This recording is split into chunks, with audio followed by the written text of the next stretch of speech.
Hello viewers, welcome to another mini blog. জানি আমি ভিডিওটা অনেকদিন বাদে আপলোড করছি, তাও সবাইকে জানাই শুভ রথযাত্রার অনেক শুভেচ্ছা। এবছর যোগু দাদাকে আমি কিন্তু মন প্রাণ ভরে পুজো করেছি।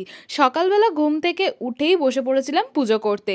আর এবারে সকালের মেনুতে যোগু দাদা খেয়েছিল দেখো জিবে গজা, মালপোয়া, নিকুতি, ফল আর মিষ্টি। আর দুপুরের খাবারের মেনুতে ছিল আজকে খিচুড়ি, আলুর দম, 5 রকমের ভাজা, পাঁপড় ভাজা আর চাটনি। রথযাত্রার দিন বৃষ্টি পড়বে না তা তো হতেই পারে না। পুজো শেষ হতেই দেখলাম ঝমঝম করে বৃষ্টি নেমেছে। আর এই দেখো, এই হচ্ছে আমার সেই পুচকে বেলার রথ। এটাকে টেনেই কিন্তু আমি একটা আলাদা রকম শান্তি পাই। যোগু দাদা কিন্তু নিজের মাসির বাড়ি না, আমার মাসির বাড়িতে যাচ্ছে, তাও আবার বাইকে চেপে।